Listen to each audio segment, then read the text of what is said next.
The battle for the 2026 midterms have heated up this week after last week's Supreme Court decision in Louisiana v. Callais ruling race-based districts, congressional districts, unconstitutional, resulting in many Republican states and Democrat states attempting to gerrymander in order to comply with the decision. But this may have unforeseen ramifications going forward. My name is Ben Corriveau, and welcome to my show. So obviously, this week has been a lot to do with the election, the midterm election this year, with many states using the newly granted power of redistricting, with the reasoning behind complying with this latest Supreme Court decision in Louisiana v. Calais. With uh, Starts out with Louisiana suspending all U.S. representative elections. As you can see here, this is the governor's statement on this, which obviously makes sense because this was where the Supreme Court was actually hearing the case. But they are suspending their elections because obviously they are using unconstitutional race-based districts, which is completely fair. And this was actually a huge topic of contention because there was a push to not issue this decision forthwith, meaning that the decision would go into effect immediately, as the default for Supreme Court cases typically requires for it's either a 31 or 32-day waiting period before the decision goes into effect to allow the defense or whichever side lost the case to actually get their affairs in order so that way they can actually live with the decision. But in this case, they decided to issue it forthwith, and it's very telling the division within the Supreme Court on this decision, and how certain members of the Supreme Court really aren't qualified to be on the Supreme Court as they are, which anybody could have told you that. Obviously, it's Ketanji Brown Jackson that I'm referring to here, because she was literally only picked to serve on the Supreme Court because she was a black woman, not for any legal reason or anything like that. No, Joe Biden picked her because she checked off the correct minority boxes. And she's kind of shown this over time with even the liberal justices not necessarily agreeing with her and thinking that her reasoning is not the best. But in this case, she actually issued a dissent for this decision to make this forthwith. And this is a direct quote from this decision. Obviously, I leave all my sources in the description of the video, so you can go check that out and read it for yourself. But she says, quote unquote, the very next day, Louisiana governor declared that Calais effectively revives the lower court's prior injunction against the current electoral map and suspended the ongoing primary elections for seats in the U.S. House of Representatives. LA Executive Order number JML 26-038. For its part, the three-judge court below declared that due to Calais, Louisiana will be afforded the opportunity to enact a constitutionally compliant map right now for the election in progress and ordered the state to file a brief outlining how it intends to comply with the Calais decision within 3 days. Order in Calais v. Landry, then all the legalese. Apparently, neither the governor nor the three-judge court viewed themselves as limited by the fact that the court had yet to issue its certified judgment in these cases. In the ordinary course, we do not do so until at least 32 days after the opinion is released. See this court's rule 45.3.1. Now, she's literally arguing that the whole reason that this decision should be delayed is because the default is that we wait 32 days to release a decision. And no, that's just the default. The Supreme Court can decide for themselves that they don't want to respect that. So that's absolutely ridiculous that she's making that argument. And it's clear that the Alito and some of the other justices who concurred with him didn't agree with her whatsoever. Because this is some direct quotes from the main opinion, which was the dissent in this suit levels charges that cannot go unanswered. The dissent would require that the 2026 congressional elections in Louisiana be held under a map that has been held to be unconstitutional. The dissent does not claim that it is now too late for the state legislature or the district court to adopt a new map that complies with the Constitution, nor does the dissent assert that it is not feasible for the elections to be held under such a map. Instead, the dissent offers two reasons for its proposed course of action. One is trivial at best, and the other is baseless and insulting. So they're obviously not very happy. And they go on to say, this is the closing statement, I believe, of the main opinion, was the dissent accuses the court of unshackling itself from constraints. It is the dissent's rhetoric that lacks restraint. So it's pretty clear that Ketanji Brown Jackson is not being treated at the same level as the other justices by the justices on the Supreme Court, which like I said, I think is extremely fair, especially in this case, because if your argument that you shouldn't decrease the time period, like the wait time period, is strictly because the base level is this time, that makes literally no sense, especially in this case where it matters for elections. I mean, yes, people did cast ballots, and that is a problem. If she had made that argument a bit clearer, it may have been a bit of a bigger problem, but it's not the state's fault that they had an unconstitutional district. I mean, that had been mandated by previous DOJs as a result of the Voting Rights Act and previous courts' decisions on that. So it's not, there's no real remedy that the government can do for it. So the best that they can do is say that we need to actually implement constitutional districts that don't take race into effect, and therefore use that as a redistricting measure to actually hold proper elections. So that's pretty crazy. And not only that, so this was obviously a win that the decision goes into effect immediately. We don't have to wait 30 days for the state to start redrawing its districts.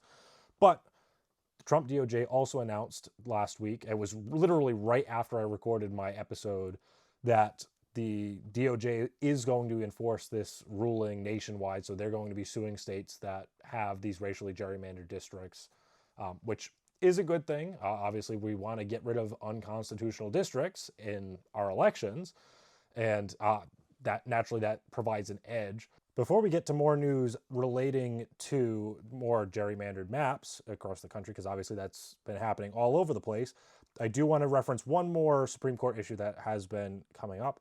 So last week, I believe it was last Friday actually, the Fifth Circuit Court of Appeals decided that they were going to place an injunction on the transfer of abortion pills. Essentially, it's mifepristone. I don't exactly know how to pronounce it, but this is the primary abortion drug that is being used for abortions in states where abortion is illegal.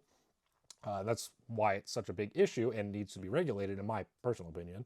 But Supreme Court ruled that they're going to place an injunction on the injunction. So the abortion pill will be available for shipping still until May 11th, which will give them time to consider it and make a official ruling on whether or not they're going to hear the case. Obviously, I'm hoping that they do hear the case and determine that, yes, it should be regulated, because it's kind of insane that you can ship something that's illegal into a state. So like the state makes it illegal and you can still ship it in. Absolutely absurd. But that's what the current rule is, and it's going to stay like that until the Supreme Court hears it. But getting back to all these redistricting that's happening, we also had Tennessee and Florida approve some new maps. So in Tennessee, this was just the other day, they voted to officially eliminate their final Democrat seat that they have right now, which is obviously bad for Democrats. And I do generally agree that this is a good thing, because this district was one of those racially gerrymandered districts. So therefore it was required under the Louisiana v. Callais to be redistricted to no longer rely on race. However, this gets into kind of my overarching problem with this, is that obviously the Virginia Supreme Court, the Virginia redistricting that's going on, or that was attempted to be going on, as I'll talk about later, is very bad. It attempted to turn a state that was essentially 50-50 Republican-Democrat into a 91-9 Democrat to Republican advantage, which is absolutely absurd. And while this isn't on the same level as that, as I'll get into some of the numbers in a little bit, it is still bad precedent, and I would like to see overall, I would like to see a return to districts actually being used to reflect a certain value of the area. So for example, Memphis would it itself be a district because typically, if you live in Memphis, you have similar values to other people that live in Memphis, and that's my general philosophy on it. I think that we should be returning to the original intention behind it. But at the same time, this has been used heavily against Republicans. Like I said, I'll get into the numbers in a little bit. I do want to just continue with this. Obviously, like I said, this has significant impacts in Tennessee and then Florida. This map in Florida doesn't eliminate all Democrat seats, but it gives Republicans an extra 4 seats, so it naturally eliminates 4 seats for Democrats. Again, this one I do think is actually very fair at the moment, just looking at it and some of the numbers I've seen, at least in comparison to some of the Democrat states that have been gerrymandered beyond recognition. Like obviously you can look at Illinois, the Virginia map, as you saw, that was absolutely insane. But we can also look pretty closely because if you look at most of the Northeast, obviously that's generally considered to be a Democrat stronghold. But if you look at the numbers, it's actually quite interesting. So in Connecticut, and this is all based on the 2024 election results, just because not every state has like primary elections on the off year. So in 2025, there wasn't an election, as far as I'm aware, in these areas. So Connecticut, they voted 42% for Trump, which what I'm doing is I'm assuming that means that there were Republican votes because, and if you want to criticize me for that, go ahead. It's much more accurate to go based on how people are voting as opposed to the party affiliation, because over time, more people have been registering as independent as opposed to Republican or Democrat, which is actually a good thing that you're actually registering as independent as opposed to joining a party, because you realistically should be an independent. The only person you should agree with 100% of the time is yourself. Otherwise, you're just following the leader and you don't actually have any opinions. You're just the result of other people's opinions. But that being said, that's the methodology that I'm looking at here. So Connecticut 2024 election, 42% vote for Trump. They have 0 representatives. And the other thing that I will mention is obviously I'm going off of representatives. Each state gets 2 senators, so therefore it's not necessarily based on the district. So the gerrymandering has literally no impact on Senate votes. It only has impact on representative votes. So 42% Trump voters, 0 representatives in Connecticut. So that's 0% representation. Rhode Island, 42% Trump voters, 0 representatives. Again, no representation whatsoever. Massachusetts, 36% Trump, 0 representatives. Okay, that one's more fair because there's a smaller proportion of them. New Hampshire, 48% Trump, 0 representatives. This is basically Virginia in terms of polling, because I believe Virginia, the numbers are actually 53-47 or something very similar to that. It was in one of my previous videos I talked about, so you can go check that and fact check me if you want. But yeah, no representatives in New Hampshire either.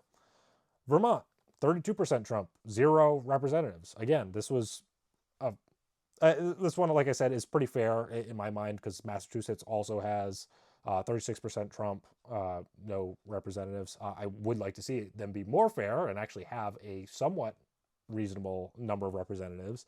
And then finally, we have Maine, 46% Trump vote, 0 representatives. Luckily, they have 1 Republican senator, so I can't say that they have no representation in Congress, but they have no representation. They're blocked from representation via their district, which is the way that it's supposed to be, realistically.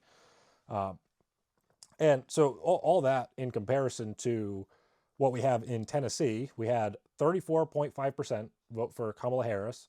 And prior to this new districting method being passed, they had 9% representation. They had 1 Democrat senator in Tennessee. They had 11 representatives in total. So they had 9% representation despite having 34.5% of the vote in Tennessee. So that's already better than literally every single state in New England. We also have Florida, 43% voted for Kamala Harris. They have 7 Democrat representatives and 0 senators. That's 25% representation for 43% of the state.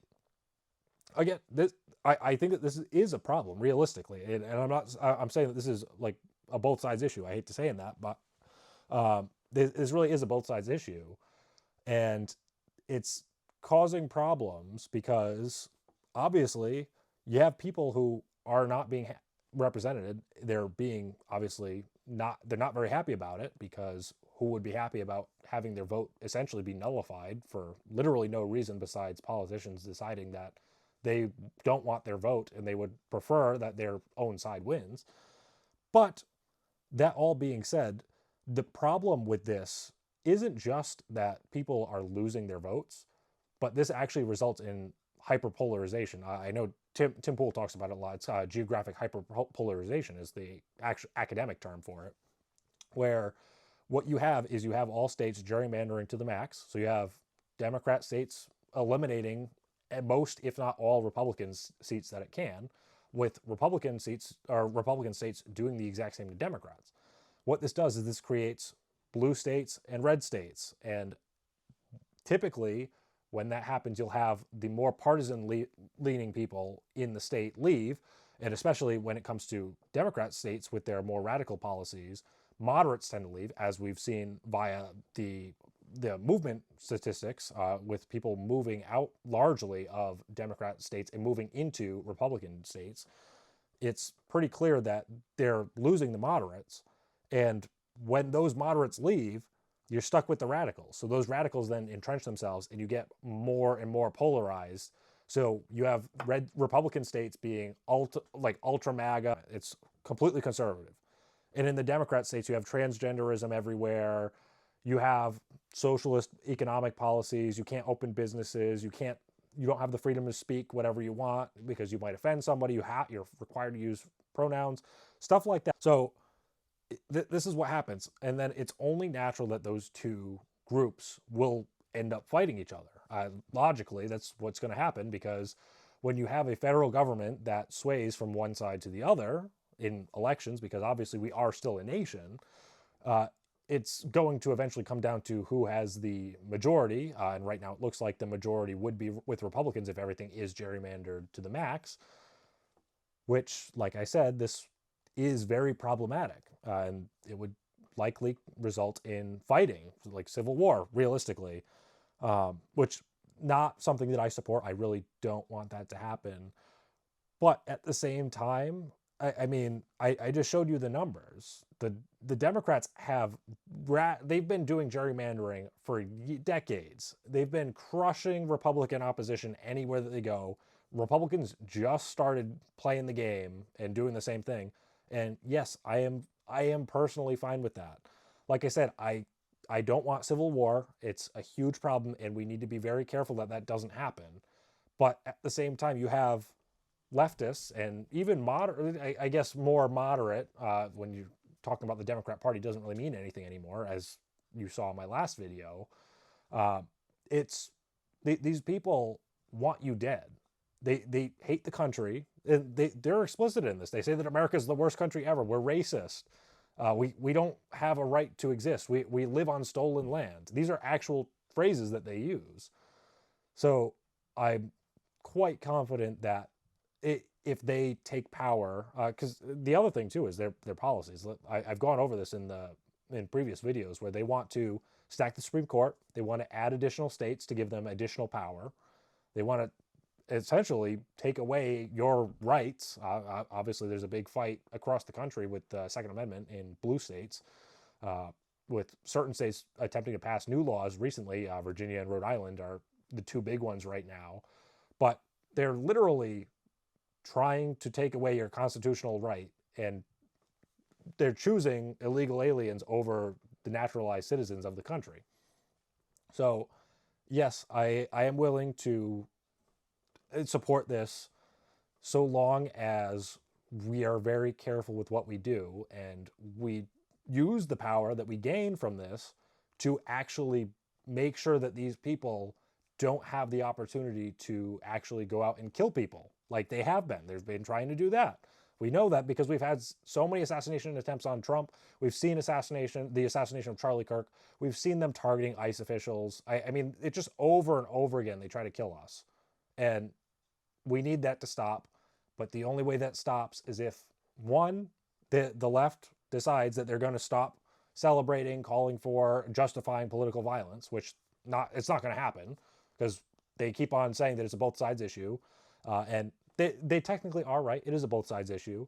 They have a problem with calling for, justifying, committing, and celebrating political violence, while conservatives have a problem with being the victims of political violence. So it is a both sides problem. It's just not in the way that they want you to believe it is, because it really isn't.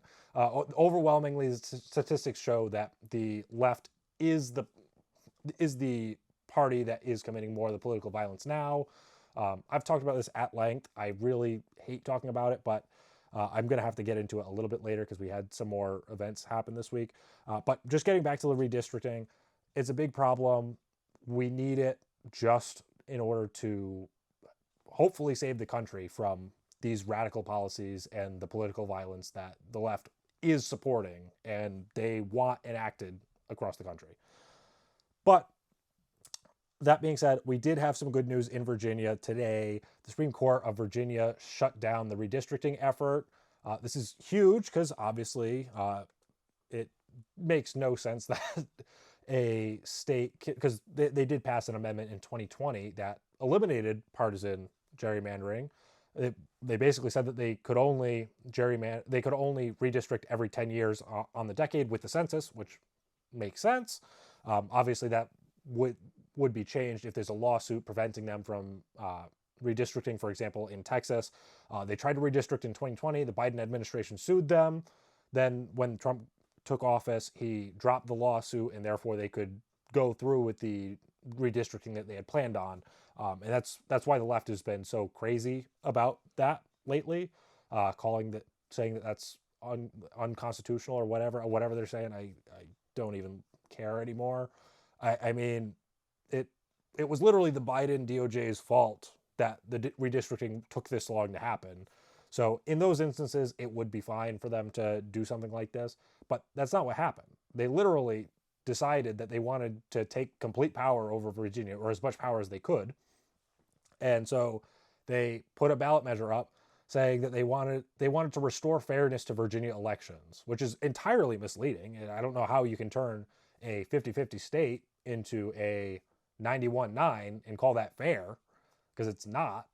But that's what they tried to do. And luckily, the Supreme Court of Virginia shut that down.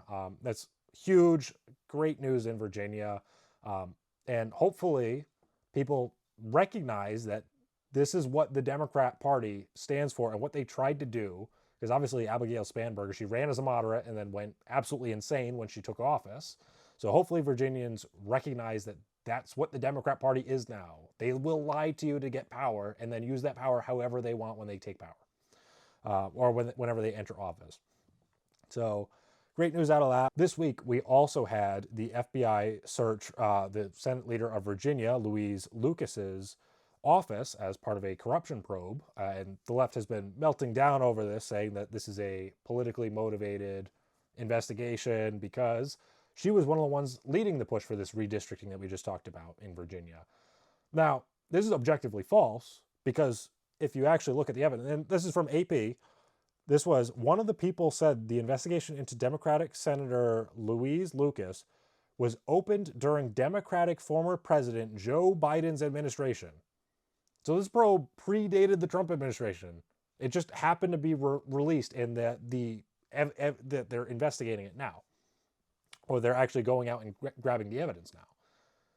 Which obviously defeats the whole idea that it was partisan in the first place, but that's not what they want you to believe. They don't care about what's true. They have a narrative, and that's what they want you to believe. That's why they tell you a story, not the story. You got to look into what the actual facts are, and in this case, it's pretty clear that this predated the Trump administration, and therefore could not have been politically motivated unless you want to say that Biden was attempting to overthrow the Democrat Party in somehow, which maybe you are, but I don't know what evidence you have of that. So on top of that, we also had some interesting runoffs this week. We had, obviously, Ohio. That was the big one. Indiana and Ohio were the two big ones.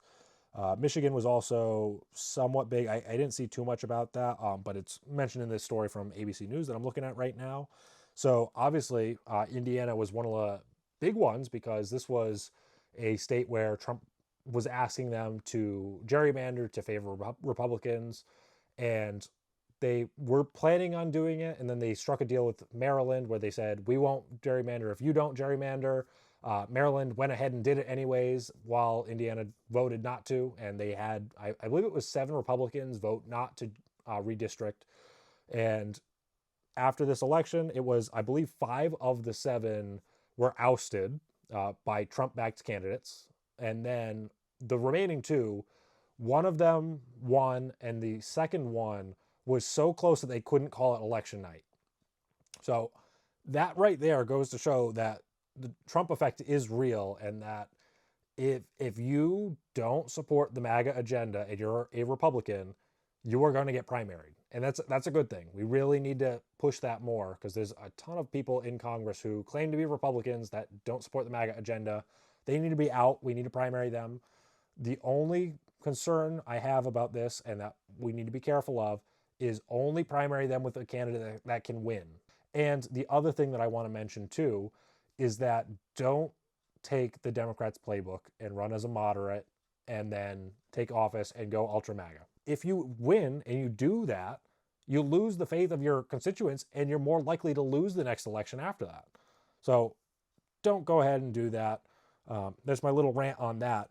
But looking over to Ohio, we also saw Vivek Ramaswamy. He's obviously the Republican running for governor. He won the primary, and he kind of crushed the state. I mean, it was crazy, the turnout for him, which it was significantly higher than we typically see in a midterm year, especially for a primary. So that's huge, and it could indicate that voters are, or Republican voters are actually going to show up at the polls this time around, which is pretty much unheard of, especially since the norm is that the party in power, when they have unified government, loses the midterms. This could change that realistically, and that's crazy. We also saw in Michigan, this was a special election, I believe, and it seems like the Democrats won that special election. This has pretty much been the case with every single special election, and this seems to me to, like, I believe that the trend is going to hold, that realistically we're going to lose the midterms. It doesn't, I don't know by how much, but a lot of the stuff that has been happening lately indicates that could be changing. For example, the redistricting, like that, Louisiana v. Callais is a significant boost for Republicans in the midterms. Like I said, it could net us a potential plus 12 just in the House of Representatives. That would be crazy. Plus what we already have in the Senate. We're already projected to win the Senate at the moment. It's pretty close, but we are projected to win on the poly market, I believe it is. But on the betting markets, we're projected to at least maintain control of the Senate. The House is more questionable, but plus 12 seats, that could swing enough to actually maintain control of the House as well. And the other thing to mention too, we don't know what's going to happen in the next few months that could change public opinion one way or the other. Because hopefully the Iran conflict will be over soon. I'm really sick of talking about it. It's been on for way too long. Gas prices are too high. The public is against it. We need this thing over soon. So if you know anybody in office, please communicate that to them, because I mean, if we had a temporary incursion in there, like I said, I gave them, I think 6 to 8 weeks was my timeline. I don't remember if I said 4 to 8 or 6 to 8, but that was my timeline. It's past that. I'd like to see this wrapped up, and it seems like we keep on, it's Schrodinger's war. We keep on saying, oh, it's over, but then we have more fighting, and it's the ceasefire's still here, but we have more fighting, and then the strait's closed, but it's open. It's a whole mess. I'll believe it when I see it, and that really needs to happen soon, because people are definitely not happy about it. I don't think that it's going to be enough to have people not vote Republican, but in terms of, at least Republicans will still continue to vote Republican. It's the moderates that we're going to lose, and that's a huge problem going into this midterm, especially, like I said, with the historical trends. But that was that. We also had a huge story come out by the Daily Wire in Ohio, where they found a ton of fraud, similar to what was happening in Minnesota. So we have this obviously from the Daily Wire, like I just mentioned, and they have several instances here where they had a politician who founded an $11 million home healthcare company that he ran part-time, didn't mention it in his political biography, and funded his campaign with donations from other home healthcare owners. So that's obviously alleged to be fraud there. A woman who reinvented her janitorial LLC as a health provider that billed Medicaid nearly $100,000 the first month.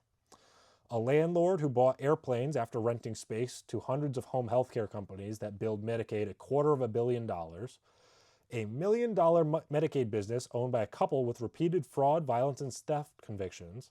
A man who went to prison for Medicaid fraud but told the government he was too broke to pay restitution while his neighbors and associates preside over a poverty program empire. And an accountant who lost his license for stealing public funds, then opened a $7 million home health company using the address of a convicted money launderer's teenage son. So this is huge news. I haven't seen too many people reporting on that. Hopefully that, and just to be clear, that Ohio is a pretty Republican state. I don't recall if they have a Republican governor right now, but obviously Vivek is from there. He's running there, and he seems to have at least quite a bit of momentum based on those primaries from the other night. So it's not just Democrat states that have this fraud, and that's pretty good. And that should be universally accepted, that this isn't just a one-party issue. The problem is when you have one party saying that investigating any fraud is literally white supremacy, like what Tim Walz said about Nick Shirley, obviously a few months ago. So this should be a universally accepted thing. We need more fraud exposed. We need this prosecuted, and we need these people charged to the fullest extent of the law as we can, because we need this stuff eliminated. If you support any of these welfare programs that these people are ripping off, you should want this fraud exposed, because every single dollar that these fraudsters take from that welfare program could be used by somebody that should actually be on that program. So I'll get off my soapbox on that. We also had Nick Shirley in Cuba. I'm not going to play the full video. I believe it's like 20 minutes long. You can go watch it on his channel. I'll provide the link for you.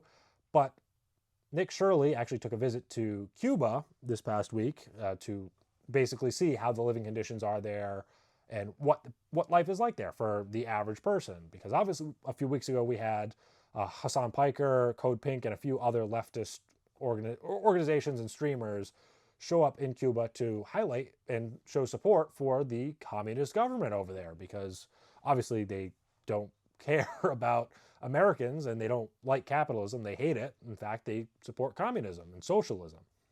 So they went over there and they said nothing bad about the government, and they were provided 5-star hotels by the government. They had literally nothing to say. They had the red carpet rolled out for them, and that was it. That was their experience. Now, while Nick Shirley was there, he was followed. He was almost kidnapped while he was in Cuba. He was almost taken hostage, realistically. So why is it that Nick Shirley was treated like a criminal in Cuba, despite being a tourist, while the tourists that came there and supported the government were treated like they were royalty? Well, it's quite obvious when you realize that it's a communist regime over there. They only allow people who spread their message to actually be treated properly over there. If you aren't going to repeat their message and just echo whatever they say, you will be prosecuted. You'll be targeted by their government, because you're going to tell their people things that they don't want them to hear. So that's why that happened, and that's why you should realistically be trusting people like Nick Shirley over Hassan Piker and the leftists that went over there to celebrate the communist government. Obviously, there's been a lot of threats against Nick Shirley and people like him. So let's go back to, obviously, leftist political violence. I've said this before, I'll say it again. I hate talking about this. It happens way too much, and I literally won't be able to stop talking about it until leftists themselves take responsibility and start holding their side accountable for this stuff, which means anybody who calls for political violence, they're kicked out of the party, they're excised from the movement, they are excluded from public life entirely. They have no place in public life. Period. I don't care what your political philosophy is. That is the first step in order to stop this from happening. Second step, you need to condemn every single person who celebrates political violence. That means that they need to lose their jobs if possible, or if they're interacting with people who reasonably could be of the other political ideology, they need to lose their jobs. They cannot exist in this. There's no trust in a society like that. So they must lose their jobs. And we also need to hold people accountable for, you need to shut down anybody who's justifying political violence, explaining it away, saying that it's both sides when it clearly isn't. All this stuff needs to be held accountable, and to some extent, at the bare minimum, whether that be inside the party, basically saying, no, we won't give you any political power if you do stuff like that, which all this stuff I do believe is a long shot. They won't do it. As we've seen, this has been happening for at least the past 10 years since Trump first got into office, but it's been getting increasingly more violent over the past 6 years, realistically. But that's absolutely insane. And the left, like I said, I doubt that they're going to take this to heart. And the best evidence I have of this is that last week, obviously, we had the White House Correspondents' Dinner, and there was somebody who attempted to assassinate Trump and officials in his cabinet. And this week, while overseeing his hearing, the judge apologized to him. Yes, the judge apologized to the attempted assassin of the president, because he said, quote unquote, "At a minimum, I should be apologizing to him," Magistrate Judge Zia Faruqi reportedly said during a hearing on Monday. "We are obligated to make sure he's taken care of. Mr. Allen, I'm sorry that things have not been the way that they are supposed to. To me, it's extremely disturbing that he was put in 5-point restraints, a person with no criminal history. It's troubling. I never heard of one January 6th defendant who was put in 5-point restraints in a single safe cell. If the only way to keep him safe is the most punitive thing, that's a problem."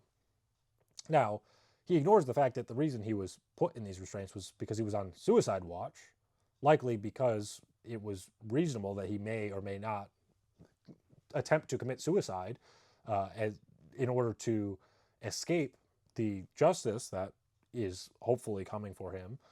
But I doubt it with this judge in place. Realistically, I mean, if you're already going to apologize to somebody who is an alleged attempted assassin, and we have evidence, he was literally caught there, he had a manifesto, we know what he was doing. Crazy that we have judges in this country actually apologizing to people who are trying to kill our public officials. But we also had some news break this week that we had. So I don't know if you guys remember the Palisades fires. I mean, this was kind of big news, so I'm assuming you do. And this was all a push that they said that this was climate change resulted in this. This wasn't anybody's fault. But it turns out that the person this was actually an arsonist, and it was alleged that this person thought that Luigi Mangione was a hero and supported left-wing causes. He wanted to kill the rich. I mean, you have this from the LA Times right here.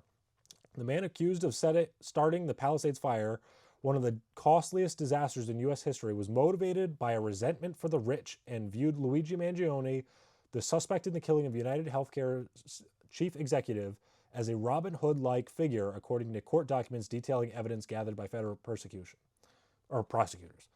Now, I will say that there may be evidence that this wasn't the case, because in the same piece it says authorities on New Year's Eve 2024, the defendant was alone again. Federal prosecutors wrote in the 25-page brief. They alleged that a relationship with a coworker had ended that year and that she rebuffed him again on December 30th, leading to a visceral reaction. He left her 2 manic voicemails and entered prompts into ChatGPT expressing his extreme displeasure with her treatment of him. Now, like I said, I'm providing you all the facts, so you can't say I'm just providing you one side of the story. No, that is also possible that he could have done that. I highly doubt that that's the case, because why? If you are having a relationship issue, why is your response to go and burn down a ton of set a fire and try to burn down or like burn down a ton of people's homes. I mean, realistically, especially in an area that is mostly populated by wealthy individuals. That's why, in my mind, this does lean more towards the fact that he was a leftist. I mean, regardless of what you want to say, he was a leftist. It's just whether or not this was motivated by leftist ideology. I tend to believe it was. Like I said, you could choose not to. Obviously, we'll see more evidence in court as he's being charged, but that's based on the information we have right now. That seems to be the case. So we had that. We also had Mark Hamill making the news because, I mean, he's been kind of washed up for a bit. He was obviously big in Star Wars. He was Luke Skywalker. He voiced the Joker for many years. I think he still does in certain mediums. But he's been obviously anti-Trump for a while. And this week, he decided that it would be a good idea to put up a AI-generated picture of Donald Trump in a grave saying, "If only." Now, it's pretty clearly a sign that he wants Trump dead. And not only did he put up that picture, which clearly indicates that he wants Trump dead, but he actually put a post alongside it. And you can see the whole post right now. "If only.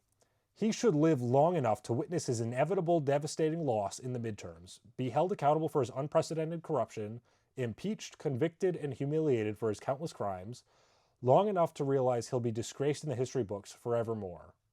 Hashtag Don the Con." So you may say, well, he's saying that he should live long enough. Well, yeah, but if you're saying he should live long enough, that still means that you want him dead at some point in the future. I mean, that's best case scenario interpreting this. And this is, like I said, these people need to be excluded from public life entirely. If you're calling for death of somebody that you dislike, you disagree with politically, you have no place in polite society. I mean, there's no way that we can trust you. And this is actually, I believe he deleted this, but this has led to a ton of people calling for boycotts on Star Wars because they're obviously releasing a new movie soon on The Mandalorian and Grogu. I mean, it's just crazy to me that people like this won't be held accountable because it's very likely that Disney won't fire him for literally anything because, I mean, he's Luke Skywalker and they need him for Star Wars if they want to keep on pumping out media. So just craziness with that. Like I said, over and over again, these people, they support violence and you got to believe them when they say that. I mean, there's nothing that you can do realistically to change their minds, at least in terms of using violence to get their way, which is truly unfortunate because these people are like, I know certain people who believe in this stuff and they will say that they universally condemn political violence, but at the same time, they will celebrate the deaths of certain prominent individuals. I mean, one of the ones that I personally know was with Dick Cheney. I mean, they were celebrating his death, which I didn't like Dick Cheney, but I'm not going to celebrate his death. That was it's very sad because he was a human a human being. Every single person's death is sad, regardless of how you feel about them. And I feel like we need to bring that compassion back into society because people just don't have it anymore. It's so hyper partisan that you have to hate everybody on the other side and wish death upon them. And that's not the way that politics is supposed to be, at least not in any world that I want to live in.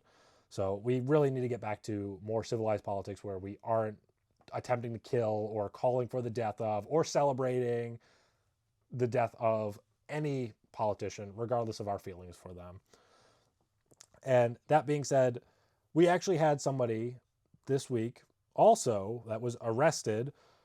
He is currently, I believe still currently, I haven't seen him drop out, and I actually this morning went to his campaign website just to double check that. This guy is running for Senate in Pennsylvania. He's trying to take John Fetterman's seat in Pennsylvania. Like I said, 2028 would be the election that he's attempting to win. And he wanted to kill Trump. He left various voicemails to a Congress member, which it was never revealed who the Congress member was, basically threatening Trump and this Congress member. So I have on screen now the transcripts. I'm not going to read them all to you, but I'll leave them up there for a bit. And you could just see how absolutely insane this guy is. And this is somebody who's literally running for office for the Democrat Party. I mean, when people tell you that that the heads of the Democrat Party aren't calling for this, they are lying to you. These people have been calling for it. I mean, like I showed you last week, Hakeem Jeffries, maximum warfare all the time. And when questioned on it, he said, I don't give a blank about how you feel about that. Because he wants warfare. And that's the thing. I will be very clear on this. I don't want to go to civil war. I don't want to fight my neighbors. I don't want to kill anybody. It's actually evil if you want that. And that's what these people are calling for. I mean, we cannot have a society with people like that. And that's why we need to win at the ballot box. We need to win these elections to keep these people from power so that way they don't have the opportunity to divide us further and actually incite more violence against conservatives and Republicans. Because as soon as more violence keeps on happening against conservatives and Republicans, they're going to retaliate. And that's going to be significantly worse for the country because then we have both sides attempting to kill each other. We can't allow that to happen. That's why we need to start winning elections. If you are eligible to vote, please register to vote. Check weekly, monthly, however often you want to check. Check at least monthly for any local elections that you can vote in, just so that way you can actually have your voice heard and try to save this country. Because it's just so sad seeing the state of the country and how these people are actually gaining power. They're popular in this country. It's just absolutely absurd. We also had this week, I mean, like I said, I really hate talking about this stuff. It gets me all riled up. We had shots fired at the White House this week. And while there's no evidence as to what the motive was yet, it seems like it was an attempt or some sort of effort to intimidate or target officials at the White House, because this is from NBC. Around the same time, the White House's North Lawn was evacuated. Secret Service officers ran onto the lawn with long guns and urged members of the media to leave the lawn and move into the White House briefing room. The media was allowed back outside less than 10 minutes after it was first evacuated. Vice President J.D. Vance's motorcade passed nearby moments before the shooting, Quinn said. He said that the gunman did not attack the motorcade and that there was no indication that approaching it was his intent. NBC News witnessed a motorcade leaving the White House around 3:37 p.m. Moments later, National Guard members and police officers ran south toward the direction of the motorcade after the sound of 3 to 4 pops. Witnesses told NBC News that they saw a man run toward the motorcade before shots were fired.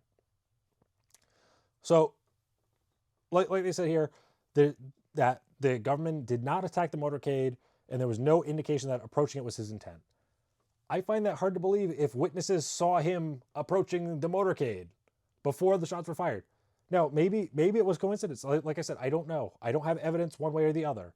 But with the political environment that we live in, I am taking that as evidence, because obviously this stuff happens daily. And now, realistically, I mean, I don't think that there's been a single day that I haven't seen some sort of threat against somebody in the Trump administration or conservatives as a whole.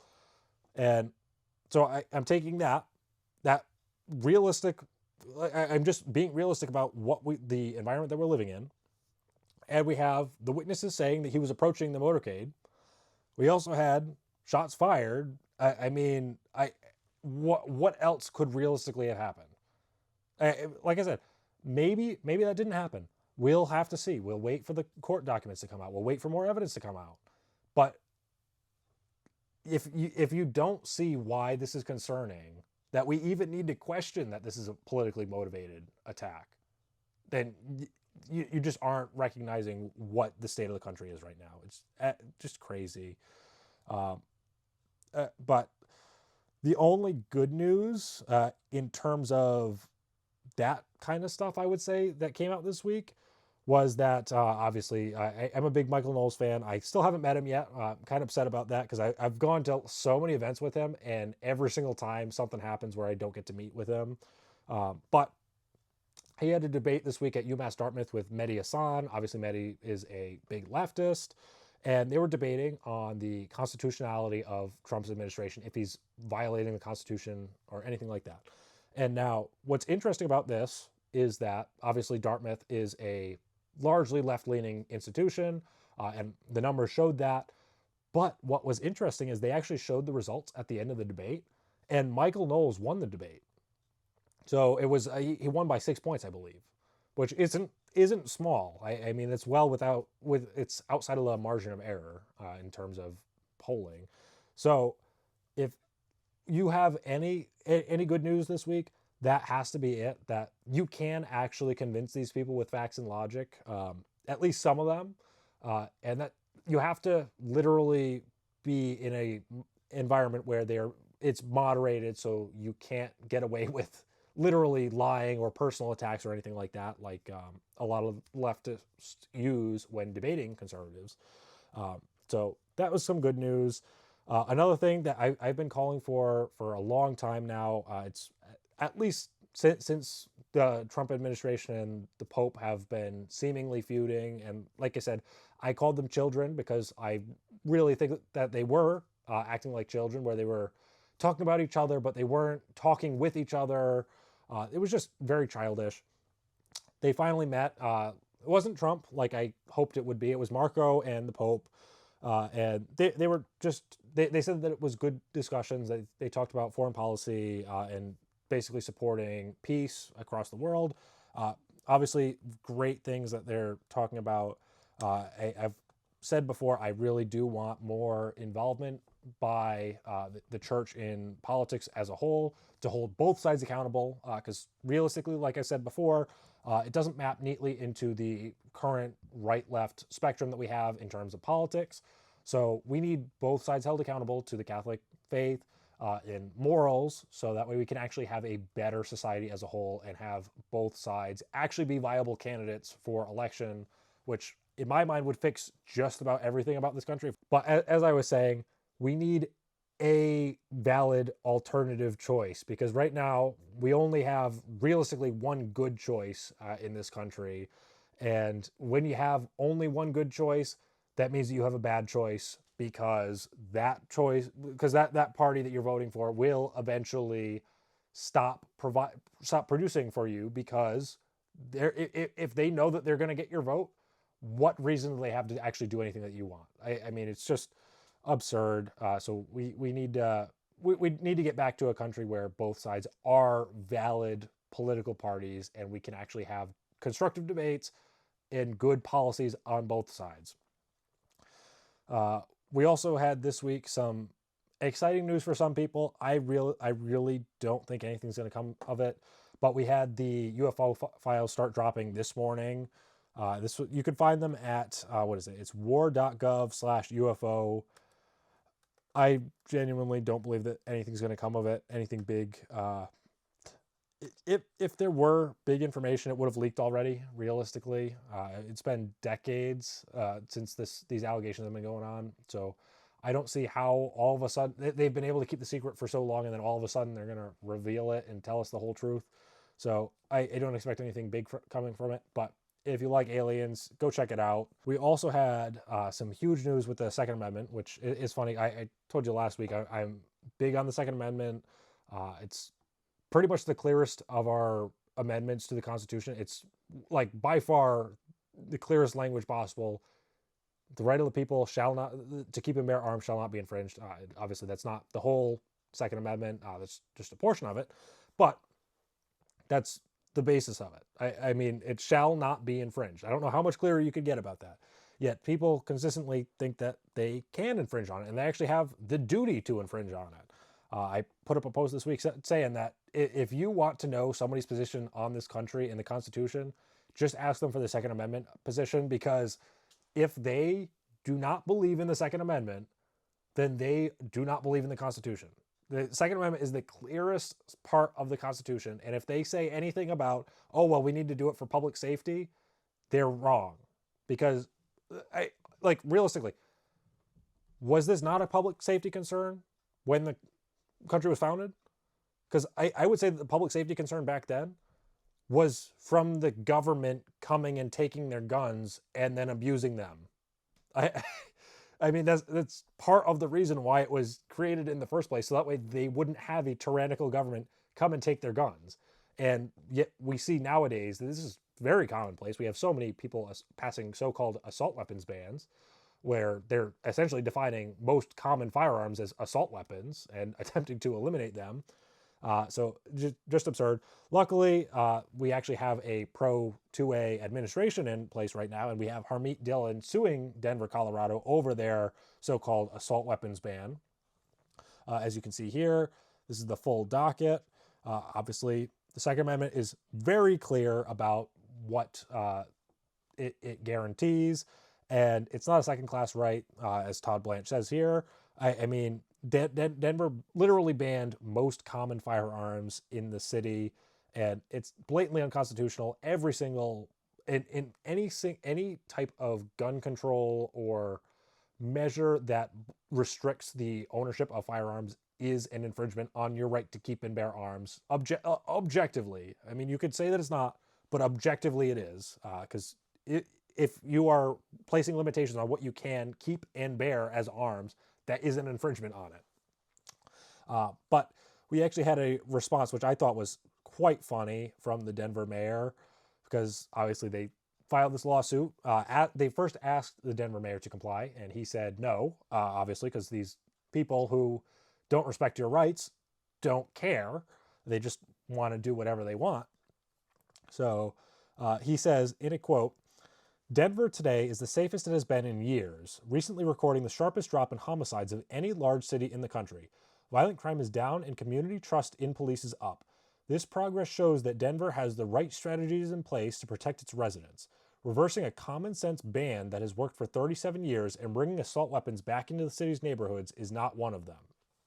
Notably, all 6 federal appellate courts that have considered assault weapons or large capacity magazine prohibitions following New York State Rifle and Pistol Association v. Bruin, that was the Supreme Court decision, have upheld them. Specifically, the 1st, 2nd, 4th en banc, 7th, 9th, and DC Circuit, while the 10th Circuit has not yet ruled on an assault weapon or LCM case, LCM being large capacity magazine case. In United States v. Morgan, a 3-judge panel unanimously held that a statute precluding the transfer or possession of machine guns did not violate the appellee's Second Amendment right. In its opinion, the 10th Circuit squarely rejected the argument you make here, that the number of a certain weapon in private hands is what matters under the Second Amendment. It does not. Therefore, even if your bald, unsupported statement that literally tens of millions of AR-15 style rifles are held by private individuals is true, and you have presented no evidence showing it is, your point is irrelevant. Now, I want to be clear, because he references right here New York State Rifle and Pistol Association versus Bruin, which was a revolutionary Second Amendment case that the Supreme Court heard, that he's actually wrong on this, and he's blatantly lying about it. He's saying that the burden of proof is on them to actually prove that these weapons are in common use, and that they can't because it doesn't matter. Well, if you actually read the Bruin decision, this is the first paragraph, or Section A of the decision. In District of Columbia v. Heller, this was decided in 2008, and McDonald v. Chicago, the court held that the Second and 14th Amendments protect an individual right to keep and bear arms for self-defense. Under Heller, when the Second Amendment's plain text covers an individual's conduct, the Constitution presumptively protects that conduct, and to justify a firearm regulation, the government must demonstrate that the regulation is consistent with the nation's historical tradition of firearm regulation. So it's not, the burden of proof is on Denver to prove that it's consistent with tradition of regulation, which it's not, because there is no tradition of regulation until it was the National Firearms Act of, I don't recall exactly when it was. I know it was FDR who passed it, but it's been in place for about 70 years now, a little bit over 70 years. So that clearly only takes into account about a third of the country's history, well, a little bit less than a third, realistically. So it's hard to argue that that is the tradition, and most other gun control measures have come into place after that. So it's an incredibly high bar to meet, and Denver can't meet it. That's why they go on and they start their argument by saying that what matters is the safety. Now, one important note here is that Ben Franklin, as a famous quote, obviously is one of our founding fathers, that says They who can give up essential liberty to obtain a little temporary safety deserve neither liberty nor safety. Because that's how it works. If you are willing to give up your freedom, you won't have safety, because the people who are providing you that freedom or that safety may or may not give you your freedom back. And they may decide that they don't want to give you your security anymore. That's why the Second Amendment is so important. So it's looking really good with this. And the best thing too is that Harmeet Dillon said that she believes that this will reach the Supreme Court and that they will be able to strike down assault weapon bans across the country, which would be huge, because obviously there's been a huge push for that. And obviously there's no such thing as an assault weapon. They just define it into obscurity so they can cover as many firearms as they want. And this is something that I do want to talk about, because one of the big ones with this right now is Rhode Island.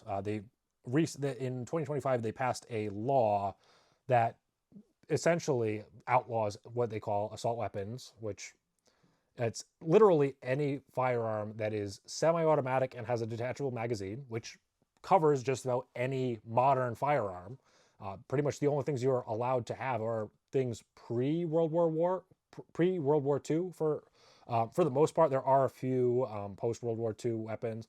Revolvers, for example, are exempt under it because obviously they are semi-automatic, but they don't necessarily have a removable magazine. Some of them do. Those ones I do believe are banned. And I believe that the definition of semi-automatic that they use is, I don't recall the exact definition for it, so it may or may not fall under that.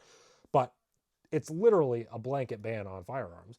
But not only was that enough, that wasn't enough for them, because that law that passed, they actually had a grandfather clause in there. So anything that was purchased prior to that law going into effect July 1st of 2026 would be legal. They decided that now they want to pass a new law that would make anybody who has a grandfathered firearm under this current law, they would be a felon overnight if they don't decide to turn in their firearms, which is literally gun confiscation.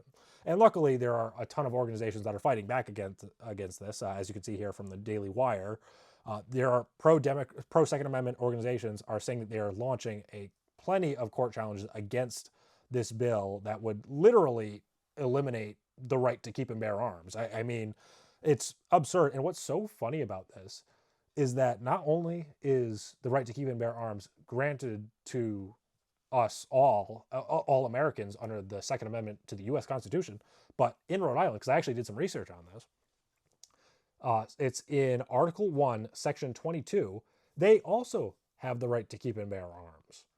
But the country, or their representatives don't care about that. They care about taking away your guns and forcing their beliefs on you. And this is why I have so many problems with gun owners across this country, particularly in the Northeast, because like I've said before, I live in the Northeast, I live in New England, and we do have a lot of restrictive gun laws where I am. And it's just crazy to me that these people will go to the bat and complain and complain and complain about it. They will go to rallies for it. But when it comes to actually voting out the people who vote in these policies, they won't show up to vote. I mean, the only way that you can realistically stop these policies from happening is if you vote the people pushing these policies out of office, and you don't do that. So please, if you believe in the Second Amendment, show up and actually vote. And you don't have to vote Republican. Just vote again. Don't vote for the people who are pushing these policies. If they support anything that is against the Constitution, whether that be your state constitution or the national constitution, you should not vote for them, because they don't have your best interest in mind. They have their own personal interests in mind. They want power. They don't care about what you want. So luckily there's some challenges coming up to that. So that's hopefully going to turn out well, and Rhode Islanders will have their Second Amendment rights restored. It's unfortunate that I have to say restored, but that's the unfortunate state that they live in right now. Luckily, there are some free states around here, like New Hampshire. I'm a big fan of New Hampshire, obviously, because I get to go up there and shoot quite often. But hopefully that goes through. These Second Amendment organizations are able to cause enough financial harm to Rhode Island and other states, because obviously I know Virginia is another big one. Like I said before, the DOJ is targeting Denver and Colorado. That would be another huge one. I would like to see some stuff in California. I can't believe that they haven't charged anybody, or they haven't gone after California yet, because they were, as far as I'm aware, one of the first states to actually go after that stuff. But this is a great start. We need to keep on pushing for it and making sure that they do their job. But to close out this week, I had some surprising news that I literally, this was like last minute I added to the show, because apparently there's a ceasefire in Russia and Ukraine, completely out of nowhere. I mean, like, I have not heard anything about Russia and Ukraine for a while now, and all of a sudden today, Trump announces that there's a 3-day ceasefire between them. I have this pulled up from the AP. So it looks like they're going to have a 3-day ceasefire, which it's Saturday, Sunday, Monday, I believe. Yep. So it's Saturday, Sunday, Monday. It's Monday is their victory day in Russia, so they're going to celebrate their winning of World War II. They're going to do a lot of prisoner swaps. I believe it's 1,000 prisoner exchanges, like by each country. So this is huge. Hopefully this is a great off-ramp. I really hope that war ends soon. I knew that this was going to take a bit to resolve, and I am genuinely surprised that Trump has even gotten this to happen, the ceasefire, because neither side of the war really has a reason to want it to end, because Russia obviously wants to take over Ukraine, and if they can't take over Ukraine, they're not going to want to end the war. And Ukraine isn't going to stop until Russia stops. They're going to fight to the last man. So this is actually great news that there's at least a ceasefire, and like I said before, hopefully that bodes well for peace. But we'll see. I'll continue monitoring that situation. Hopefully I can report some good news on that soon. Well, that's all that I have for you tonight. So thank you very much for watching. Please like and subscribe if you like what I do here. Like I said before, I don't get paid to do this. I'm not on anybody's payroll. I do this because I want you guys to be informed. So please share this around if you could. I'd love to grow a bit larger and actually influence more people to become more rational with their politics. But that's all that I have. So I hope you have a great night, and I'll catch you next week on the Ben Corriveau Show.